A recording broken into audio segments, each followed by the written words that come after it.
ஐரோப்பாவுக்கு எரிவாயு விற்பனை கிடையாது, கட்டார் சபதம். கண்காணிப்பு சட்டத்தின் கீழ் அபராதம் விதிக்கும் நடவடிக்கையை ஐரோப்பா உறுப்பு நாடுகள் கடுமையாக அமுல்படுத்தினால் கட்டார் ஐரோப்பிய ஒன்றியத்திற்கு எரிவாயு அனுப்புவதை நிறுத்தும் என எரிசக்தி அமைச்சர் ஷாட் அல் காபி தெரிவித்துள்ளார். ஐரோப்பிய ஒன்றிய சட்டமான CSTயில் இந்த ஆண்டு ஒப்புதல் அளிக்கப்பட்டுள்ளது.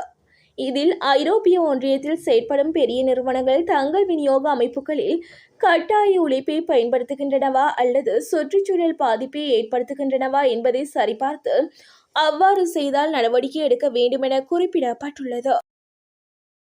வவுனியாவில் விடுதியொன்றில் மோசமான செயலில் ஈடுபட்ட 3 இளம் பெண்கள் சிக்கினர். வவுனியாவில் உள்ள பகுதியொன்றில் விபச்சாரத்தில் ஈடுபட்ட 3 இளம் பெண்கள் கைது செய்யப்பட்டுள்ளதாக மாவட்ட மது ஒழிப்பு பிரிவு போலீசார் தெரிவித்துள்ளனர்.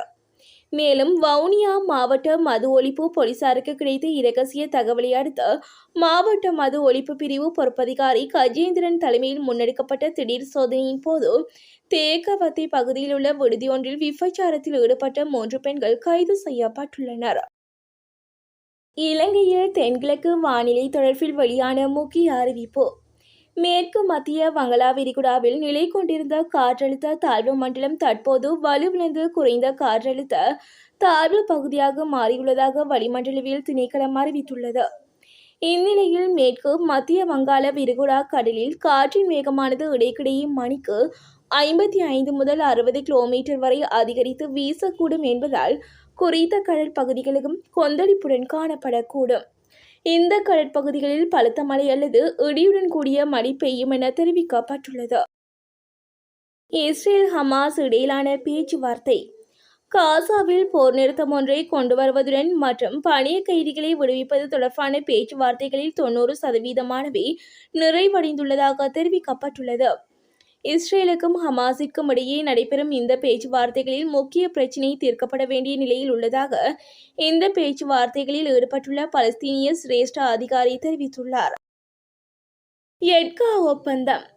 இந்தியாவுடனான பொருளாதார மற்றும் தொழில்நுட்ப ஒத்துழைப்பு ஒப்பந்தம் கைச்சாத்திடப்பட்டால் பல இலங்கையர்கள் தொழில் வாய்ப்பை இழப்பதுடன் பெரும் சம்பளத்தில் வீழ்ச்சியும் ஏற்படும் அபாயமும் உள்ளதாக மூத்த அரசியல் பிரமுகர் ஒருவர் தெரிவித்துள்ளார்.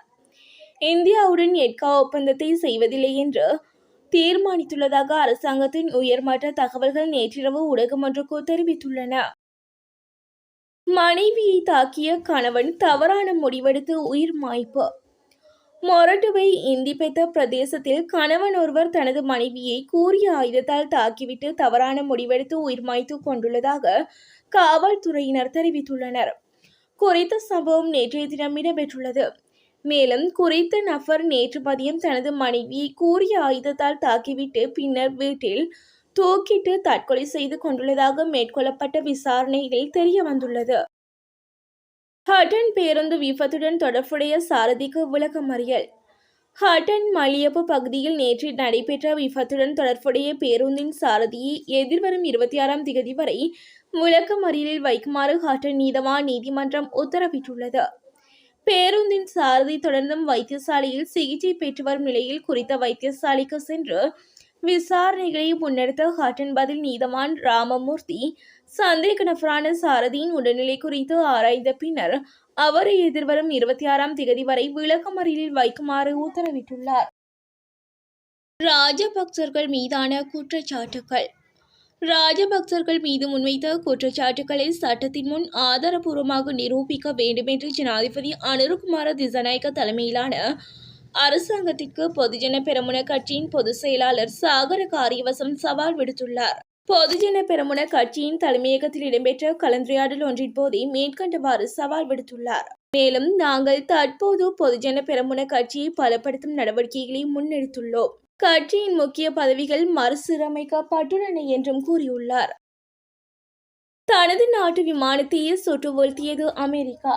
செங்கடலில் தனது சொந்த போர் விமானம் ஒன்றை இன்றைய தினம் அதிகாலை தவறுதலாக சுட்டு வீழ்த்தியதாக அமெரிக்க ராணுவம் தெரிவித்துள்ளது. FA-18F என்ற போர் விமானமே இவ்வாறு தாக்கப்பட்டுள்ளதுடன் இருந்த 2 விமானிகளும் சிறு காயங்களுடன் மீட்கப்பட்டதாக அமெரிக்க ராணுவம் உறுதிப்படுத்தியுள்ளது. சம்பவம் தொடர்பில் விசாரணைகள் ஆரம்பிக்கப்பட்டுள்ளதாகவும் அமெரிக்க மத்திய கட்டளை ஒரு அறிக்கையில் தெரிவித்துள்ளது.